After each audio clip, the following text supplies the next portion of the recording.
Hello সবাই, আজ আমি চলে এসেছি নাটোরের এক ঐতিহাসিক ও দৃষ্টিনন্দন জায়গায়, উত্তরা গণভবনে।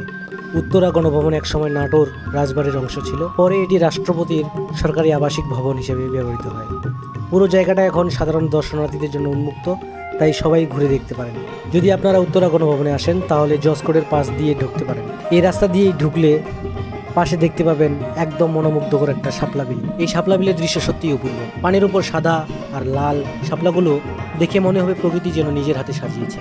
ফটোগ্রাফি পছন্দ করেন যারা, তাদের জন্য একটা পারফেক্ট জায়গা। আমি নিজেও এখানে কিছু দারুণ শট নিয়েছি। উত্তরা গণভবনের স্থাপত্য একেবারেই রাজকীয়। বিশাল আকারের এই ভবনটি তৈরি হয়েছিল 1847 সালে নাটোরের রাজাদের সময়। পরে 1967 সালে এটি রাষ্ট্রপতির বিশ্রামাগার হিসেবে ঘোষিত হয়।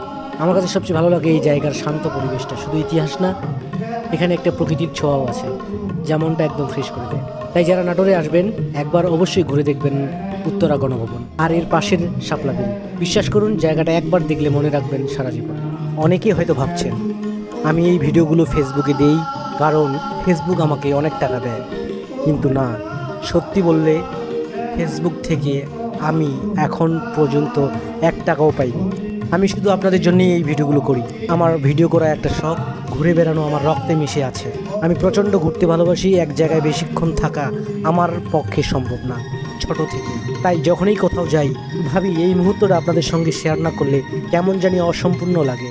এ কারণেই আমি ভিডিও বানাই, যেন আপনারাও দেখতে পারেন আমি কোথায় কোথায় ঘুরি, কীভাবে দেশের সুন্দর জায়গাগুলো ঘুরে দেখি। তাই যদি ভালো লাগে একটা লাইক, কমেন্ট আর শেয়ার করে জানিয়ে দিন, কারণ আপনাদের সাপোর্টেই আমার সবচেয়ে বড় প্রেরণা।